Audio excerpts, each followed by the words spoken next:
Science is the great antidote to the poison of enthusiasm and superstition. Hi, I'm Juliette Selgren, and this is my podcast, The Great Antidote. Named for Adam Smith, brought to you by Liberty Fund. To learn more, visit www.adamsmithworks.org. Welcome back. Today, on May 6th, 2025, I'm really excited to be joined by Edward Lopez. He is a professor of economics and the Distinguished Professor of Capitalism at Western Carolina University, and he is the executive director of the Public Choice Society, where we met, luckily for me, and he was the president of the Public Choice Society in years past. He is a leading voice, in my opinion, in public choice economics, and today we're going to be talking about one of, I think, the most foundational books in that tradition, but I don't know, you can tell me whether or not you agree on that. Mm-hmm. James Buchanan's The Limits of Liberty. We're going to be talking about who Buchanan was, how he thought, and why this book, even now, still challenges how we think about politics and society. Welcome to the podcast. Thank you. Thank you. Very nice to be here. So my first question for you, maybe not a surprise, what is the most important thing that people my age or in my generation should know that we don't? Well, let's see. I'm not sure if the don't know part is part of what I'll respond with, but I would say think of the economy or think of economies as organic rather than mechanical. And that will go a long way in a lot of different conversations and over a lot of different issues. These days, for example, the regime in Washington, the administration, is sort of explicitly crafting its economic policy around the metaphor of the engine of the economy and treating the economy as mechanical. And, that suggests some things about policy in some ways that might be subtle. So I think it's useful to think about it. It suggests, for example, that the economy is made up of parts that are designed to work with each other in specific ways, predetermined ways. It suggests that that when those parts are not working as designed, that they can be repaired and it can be even fine-tuned. So there's a long legacy of this type of thinking that's led to a lot of bad economic policy. So I would say treat in your thinking the economy more as an ecosystem or an organic entity rather than something that's mechanical. I love that. And then the way you elaborated reminded me of that Hayek quote. It's on the wall of the Mercatus office at GMU, and it's so great. It's something along the lines of the curious task of economics or the economist or something like that is to show men how little they know about the things they think they can design. That's right. And, he's a major spontaneous order thinker. And it's in that same line of thinking that he refers to the idea of planning out the economy. It can't be done that way because it helps to think of it as organic in order to appreciate Hayek's direction there. Yeah, well, it's kind of a weird thought because either you think you can play with the economy and treat it as an engine because you're entering at a certain point, and then from there on out, you can design it and fiddle with it. Or maybe worse, you think that we've designed it from the beginning. And there's no way. Like, cavemen didn't sit down and say, well, the first thing we're going to do is figure out how to design a market. No, it just happened. And so, I don't know. I think at any point where you kind of enter into what is going on in, quote, markets or a market right now, there are so many examples of how you could not anticipate and do not know what is going on. We're trying to characterize it. We're not trying to... We're trying to characterize it in part to show that you really can't create something like this on purpose. It's part of human nature. So that's great. Well, much of the justification for the policies that come from the mechanical view of the economy. They take their form, kind of a history of thought idea here. The intellectual foundation for government intervention, both at the micro regulation level and at the macro stabilization levels, originates with neoclassical economics of the late 19th and or first half of the 20th century. And, that came along well after even sophisticated economic exchange and activity came along.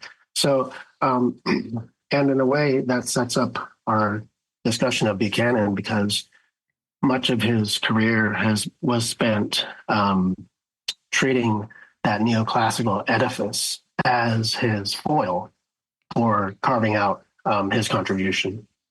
So, I don't know. Did I just segue to the interview? Yes, you did. So, okay, good. Tell us a little bit as we get started. I mean, we've talked about Buchanan on the podcast before, but just to kind of catch us up, and also, I would say we haven't spent so much time on just him that this has become kind of a necessary piece. But who was he? Mm-hmm. Who were his influences, and what is he doing here? Buchanan. Let's see. Well, I think that if you want to look at Buchanan, one way to do it is look at his body of work, which instantly you are sort of impressed with how prolific of a writer he was. Liberty Fund is the publisher of his collected works, which doesn't include everything he wrote. In fact, doesn't include anything he wrote from the year 2000 onward. But it's 20 volumes in length, and he very methodical every day, working and writing, and it added up to a lot at the end. Buchanan was a Chicago-trained economist who, in 1986, was awarded the Nobel Prize in Economics for his work on constitutions and public choice. He was kind of a larger than life figure for those who worked around him and were his students. He asked important questions. He sort of got to the heart of the matter in a lot of ways, and encouraged and inspired, those who were working around him to do the same. He had a sort of contrarian, or at least anti-elite streak in his work. He cared very much about the common person, the common man, and he grounded his analysis of the questions that he asked on something called methodological individualism, which basically means we're going to pose some big think types of questions, but we're going to ground, the questions that affect all of society, all of humanity, all of history.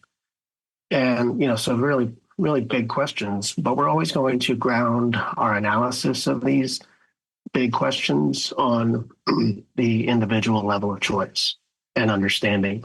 And this is called methodological individualism, and Buchanan stuck to it very closely throughout all of his writings, including in The Limits of Liberty.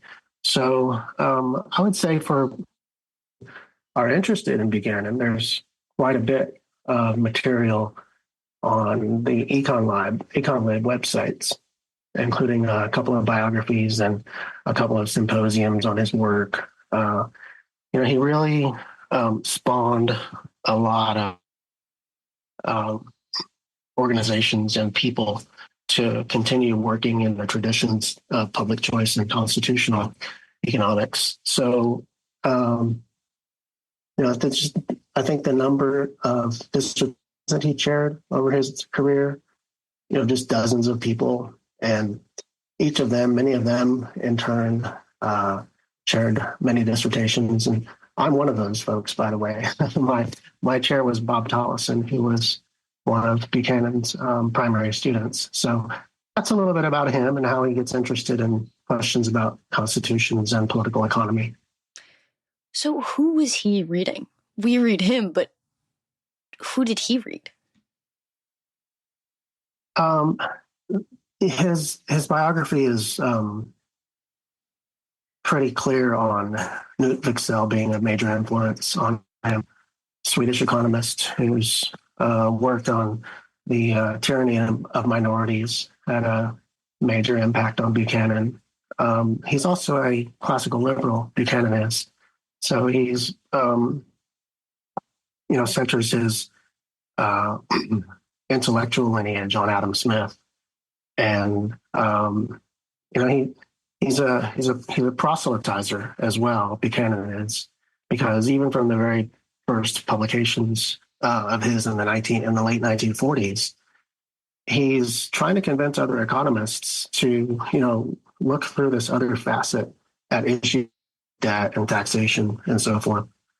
And he never gave that up. He never gave up trying to convince economists to look at, their work and the questions that they're asking in sort of his kind of way. And probably the single most concentrated dose of that is in his 1963 presidential address to the Southern Economic Association. It's entitled "What Should Economists Do?" And in there he's very much advancing a Smithian orientation of thinking about economics and the economy. And so Adam he wants to return economists to the types of questions posing, and argues that economists had forgotten that generations before. So his influences are Frank Knight as well from the University of Chicago, among some others. He's an economist who, as you get familiar with him and his work, you're at some point just really struck by how deeply and widely Buchanan is read and is able to come up with important questions, partly as a result of that. So what's really interesting about that is that on the one hand, there's kind of this account which is kind of evident through, your descriptions of him and what he read and what he thinks economists should do that is classically liberal. But then you said, or you started to say, that maybe he was kind of also a contrarian, and that he kind of in a way seemed like a true intellectual. He doesn't fit in certain ways into one standard box. And the things that kind of come to mind are the fact that at least once he was like, yeah, an 100% inheritance tax. That would be great. Or his fascination with the Rawlsian veil of ignorance. And you could argue that fits into classical liberalism, but it's definitely a different strain in a way. It's his own take. It's a hodgepodge of beliefs in a way that don't fit super neatly together, but do maybe through him, through the fact that he's read so much and can synthesize a lot of stuff, perhaps, and then build on it. So I don't know how. Sometimes I feel as though we just claim him as a classical liberal because we like him and because sometimes he really does agree with a lot of the things that we say and a lot of the things that we think about. Hearkening back to what you said at the end there, what the questions he thinks we need to be thinking about are things that classical liberals think about more often and more intentionally. Not that other people don't care about it, but so in a lot of ways he aligns really well with classical liberalism, but are we just claiming him? This I've never known. That's a good question. I think that, it's a really nice take on a question that I've heard more often, which is, does Buchanan fit better in the box of classical liberal or in the box of libertarian? But this question, this is a good one. Is like, how is he even classical liberal? Um, you know, he in this book, in the Limits of Liberty, he's asking a fundamental, which is very classical liberal. He's asking how a society can achieve both order and liberty in its arrangements. Um, and, he says it's ultimately got to be because we individuals all agree on the rules of the game first, and then we play the game under those agreed upon rules. So, he's preoccupied with this expansive question, this fundamental question. And at the same time, he's trying to, at various points in the book, argue that what he's saying is relevant to 1970s America. So it's 50 years since the book came out.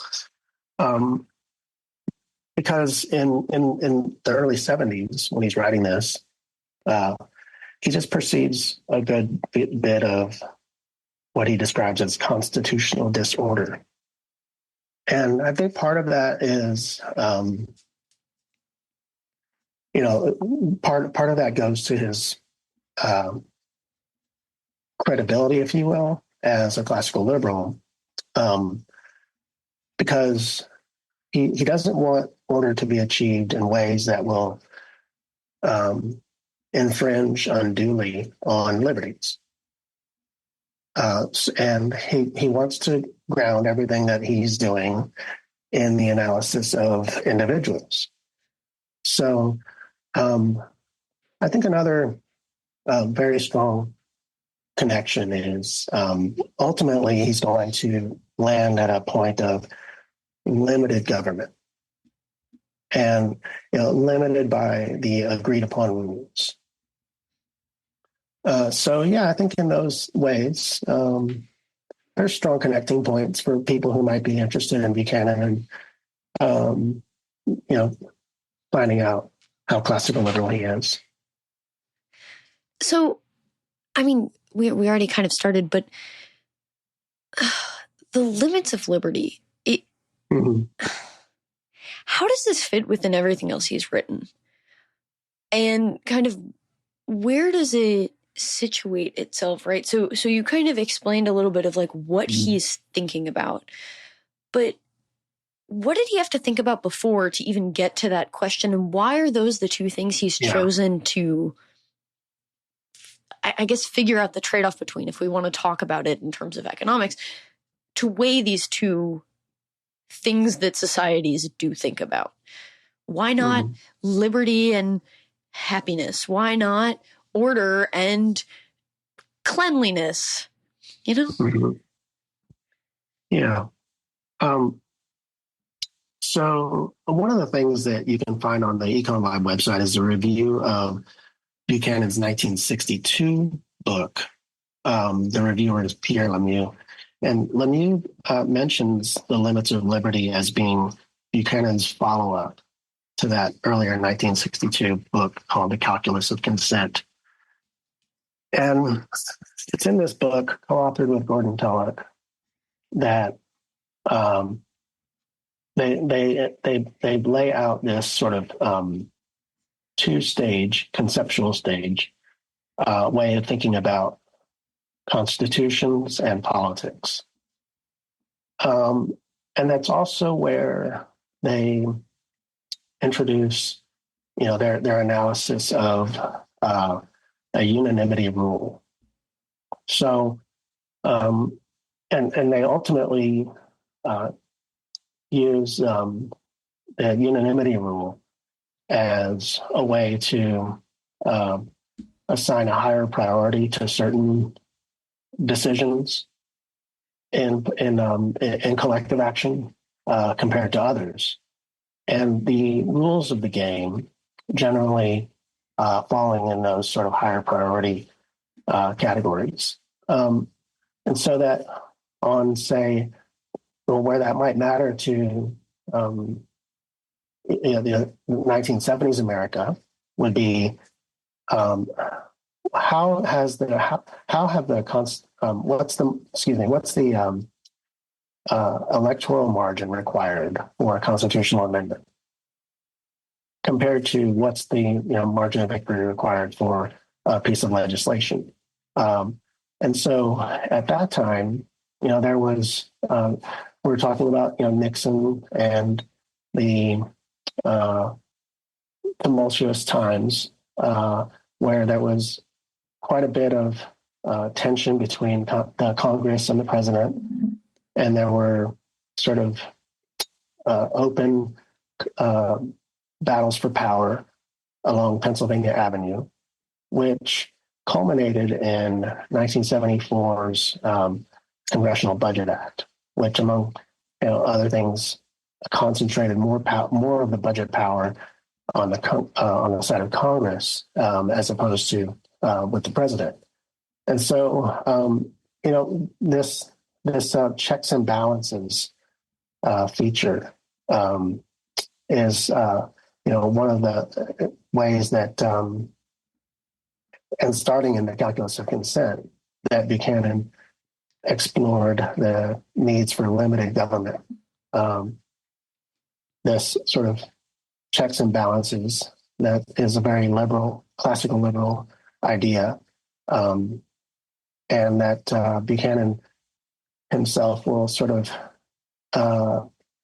say that he's really working with Madison's dilemma, how to achieve a government that's powerful enough to protect individuals' rights, but not powerful enough to become an infringer upon those rights. So Buchanan would say he's really tackling that basic fundamental question. It starts with the co-authored book in 1962, Calculus of Consent, and then in The Limits of Liberty, I think, is where he's putting many of the pieces together and sort of giving it taking a second lap around the track to get his thoughts together right on it. Is there any significance to the fact that he did it without Tulloch? There probably is. They're still they reached a point where they maybe drifted in their relationship, their professional relationship, but and some of that had to do with the way that they each of them respectively looked back at the calculus of consent and with a critical eye of, well, how could we have done things better or differently? And Tulloch's counterpart is to write a book called The Social Dilemma, where he really explores some of the things that he maybe felt were not adequately done in the 1962 book. And Buchanan comes to The Limits of Liberty. So, I think that they did something that is historic and groundbreaking and has created a legacy of scholarship. But there's lots of things that I don't know about that story of their collaborations.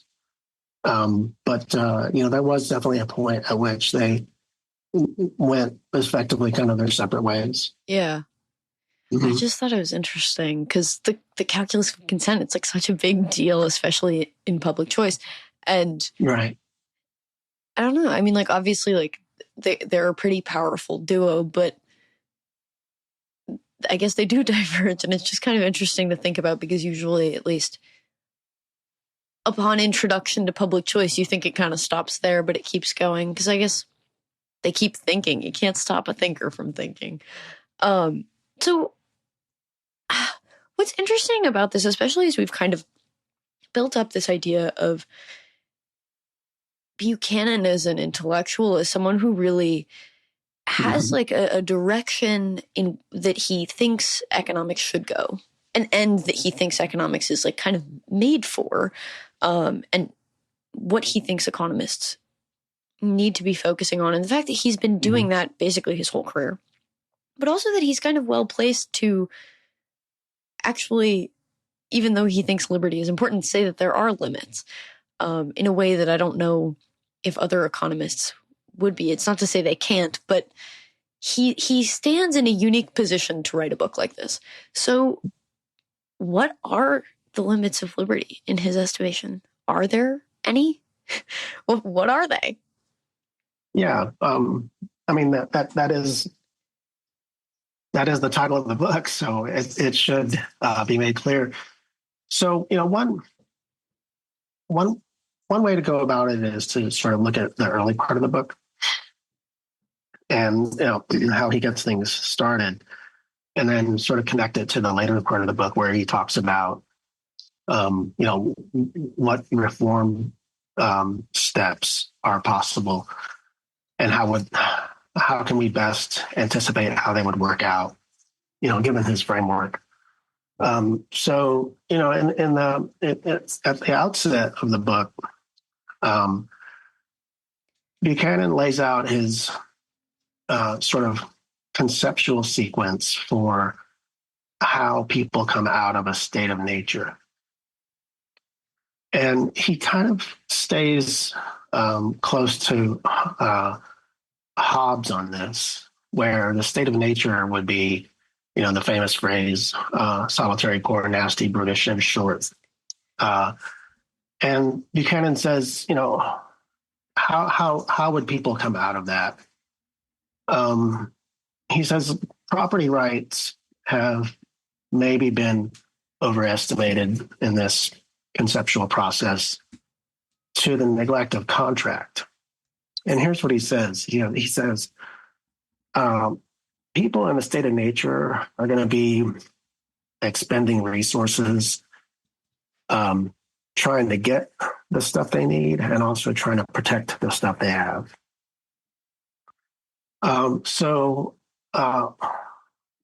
Because there's no rules against things like theft, fraud, there's no recourse in a state of nature for any of that.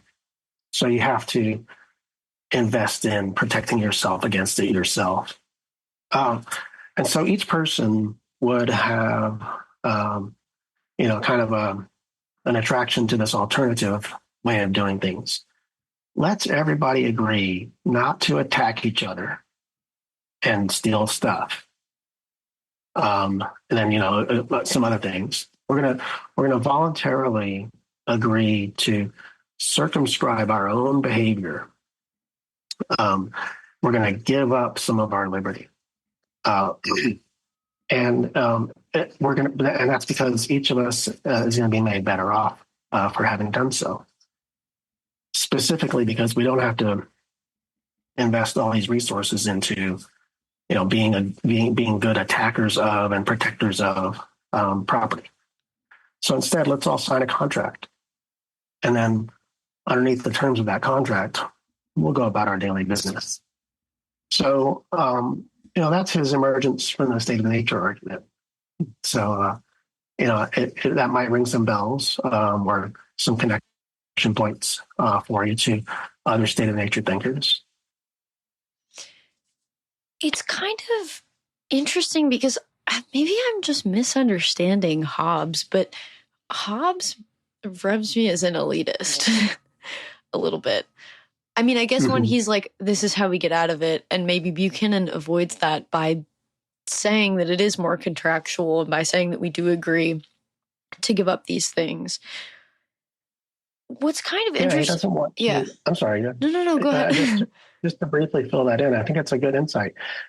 And it's because Buchanan doesn't want there to be monarchy or autocracy or authoritarianism.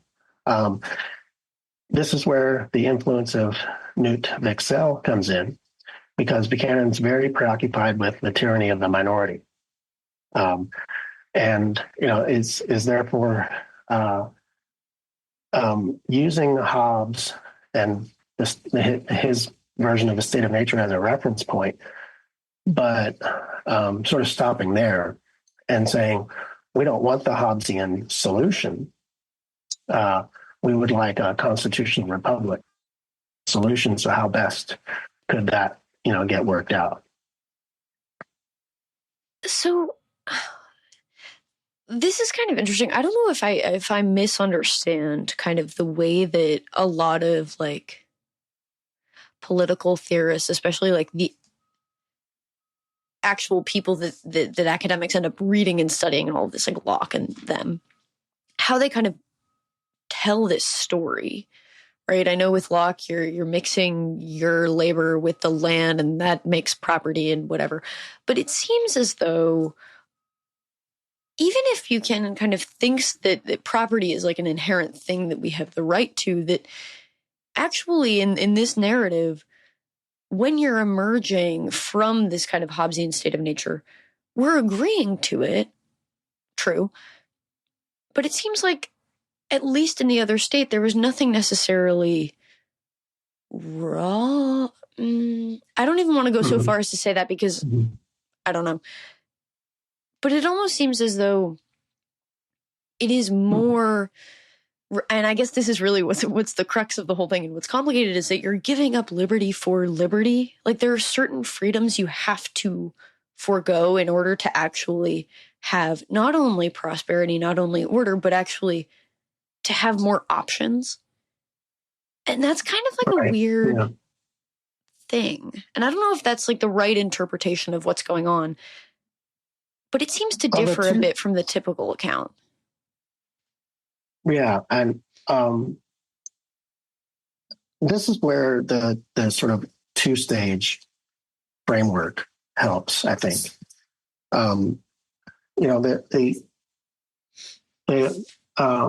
The giving up of liberty, that should not be, under Buchanan's rules, something that can be an exchange in the sort of post-constitutional stage of things.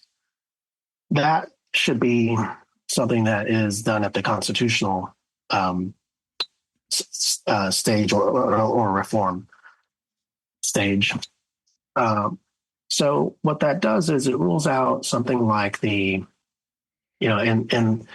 the war on terror context, for example, the liberty versus security trade-off. That's its own conversation, of course, but it does kind of show how where Buchanan might draw the line, and he might object and counter argue against the liberty and security trade-off, regardless of the merits of it. So, do we actually gain more security when we give up liberty? Regardless of that, he would argue that it doesn't belong in the post-constitutional stage. And that, I think, he is a little bit distinctive in the way he treats it. So this idea of kind of saying, okay, like once there's a constitution, we're done. That's it. Kind of brings us closer to where we are today. We do have a constitution in America and in lots of places. But what do you do? And I always struggle with this. When we are born into the post-constitutional stage, especially if for the big, really important decisions, you kind of, go back to the calculus of consent and think about the ways that we decide on things as a society. I was not born when we were in the pre-constitutional stage. Neither were you. In a way, luckily, none of us today were, because our lives are better, but also because I don't really want to have had to make that decision. Yeah, I think that there's a couple of ways that we I don't want to say get out of that so much as both recognize it and deal with it. Yeah. And the first is that, look at these constitutional stage rules as, something that a person would approve of. And against the unanimity requirement, you say that um, most people, all people would look at these rules and say, yes, those are probably good ones for us to get along under. And the other thing that is very, very important for Buchanan and for understanding where he's coming from on this question is that the importance of the status quo. And he always says we start from where we are, we start from here. And so what that means is that the specific context of time and place where a constitutional reform might be considered and undertaken, that by definition will be, that decision by definition will be, the product of people who were born at the time when it was happening, because they're the ones doing it. So, that status quo element is very important for, it's one of those things that sticks with his work almost throughout his career. I'm trying to think of what we can learn from this. So something that's really inspiring to me about Buchanan that's just super striking, and you mentioned it in a way that's not so clearly at the forefront of other thinkers' minds so consistently, is, I mean, you can see it through his commitment to methodological individualism, but it is this true fundamental belief in the fundamental equality of human beings. Obviously there are other people who think of that sort of stuff, but there's no economist, I think I could say pretty confidently, that exhibits this sort of intentionality towards this principle. Even if they believe it, it has been throughout everything that he has produced. It seems to be always there. And so how do we kind of... Yeah, he wears it on his sleeve. He does. He wears it on his sleeve. Yeah. He's methodological support. So how do we learn from that and from what he wrote in Limits of Liberty, as we kind of, as people in a society, as economists, as classical liberals, what do we make of not just this work, but this work is representative of everything he stood for, but also this work in itself? I'm drawn to a passage now with your question that I've shared a couple of times recently after talking with people at a conference or whatnot. I'll come back to this passage and I'll say, you should read this.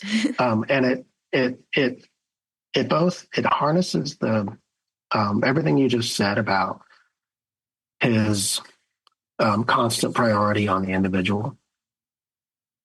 But it does so here in a way that reinforces the responsibility side of the coin, not just the liberty side. And it also is in the context of reforming, right? So if you look around at, the United States in 2025, and, there's an argument whether there is a constitutional crisis happening in our current.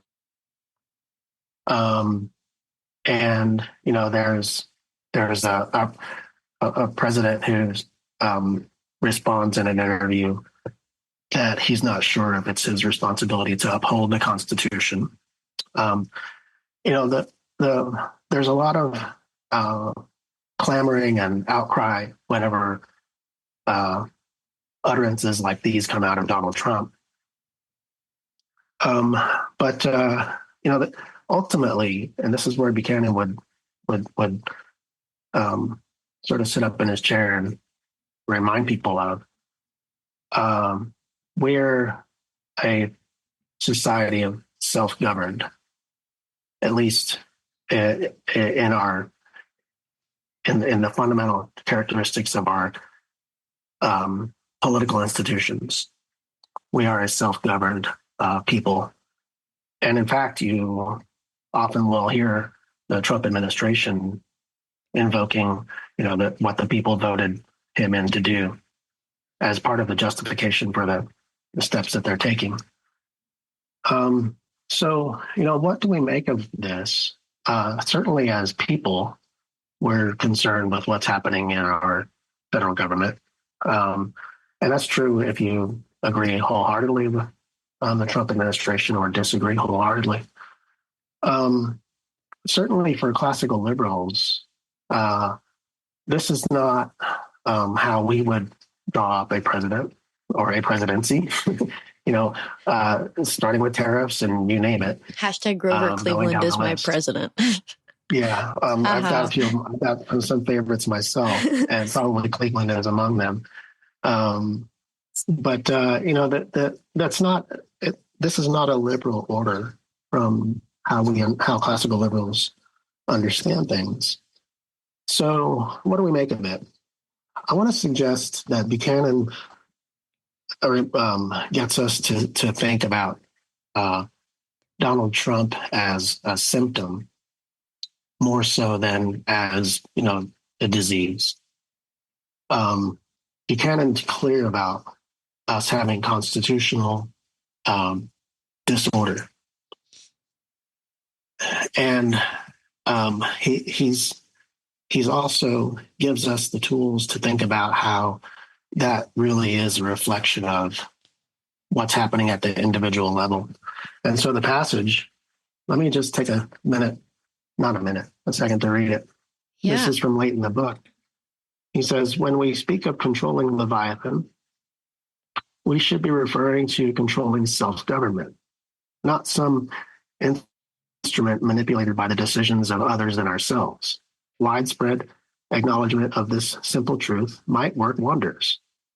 If men should cease and desist from their talk about and their search for evil men and commence instead to look at the institutions manned by ordinary people, wide avenues for genuine social reform might appear.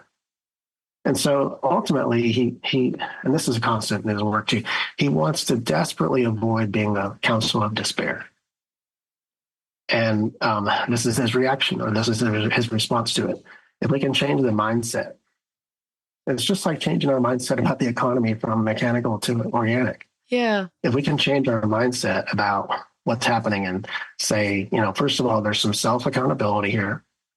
And, secondly, our leader is more, symptom than disease. And thirdly, looking at it this way actually opens up some avenue for meaningful, I think he means constitutional stage types of reforms. Because then there's stuff you can do about it, There's something you can do about it, yeah. That's so optimistic for once. That's great. Isn't it? Yeah. Yeah.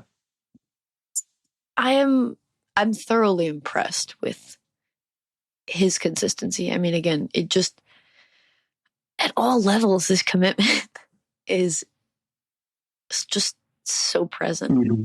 Right. And I don't know, it's inspiring, but also it really, he embodies in a lot of ways what we say we want to be like as classical liberals, that we are optimistic. And he's sitting here offering ways to think that are actively solving even the problem before we know what the problem is. It's great. Well, thank you so much for, introducing us to this and kind of. I hope that was helpful. Yeah. Good. I have one last question for you, because we ended on such a nice note here that I'm feeling pretty good and ready to take on the world. Mm-hmm. But what is one thing that you believed at one time in your life that you later changed your position on, and why? Well, there's so many ways I would love to answer this. I would love to answer it 10 times, but, I'd give you 10 different interesting answers. Maybe I'm a Bayesian in that sense because I keep updating, but I'll give you one that Buchanan actually and I spent a good bit of time talking about. I was a grad student in the mid-90s before he retired, and he got interested in my dissertation topic, which was on congressional term limits. And, for lots of the reasons we talked about already, you can see why he might be interested in that. It's a constitutional stage reform. And he also was really interested in the efficacy of it. So term limits supporters were out there, touting it as a solution for all kinds of political ailments, including fiscal policy. If we turn them over more, they won't spend as much. There'll be more like a citizen legislature. All kinds of benefits would come from it. There'd be more diversity and representation and stuff like that. Now, I think I came to the topic kind of that mindset. Wow, this is a pretty cool way of structuring the incentives of elected officials. But the more and more I dug into it, and actually the more I talked to Buchanan about it on the few occasions when we did, the more I began to realize, well, none of that stuff looks like it would actually happen or it would work out that way in practice.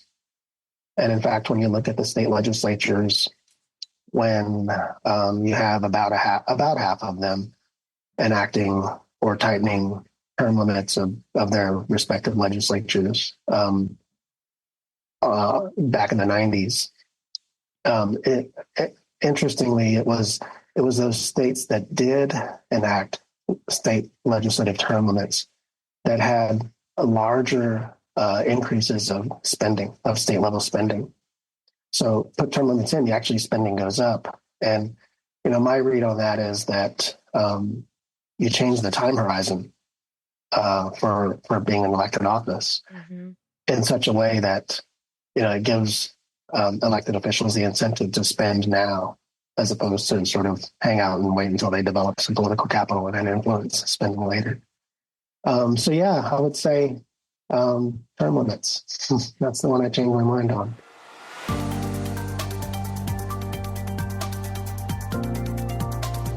Once again, I'd like to thank my guests for their time and insight. I'd also like to thank you for listening to the Great Antidote podcast. It means a lot. The Great Antidote is sound engineered by Rich Goyette. If you have any questions, any guests, or topic recommendations, please feel free to reach out to me at greatantidote@libertyfund.org. Thank you.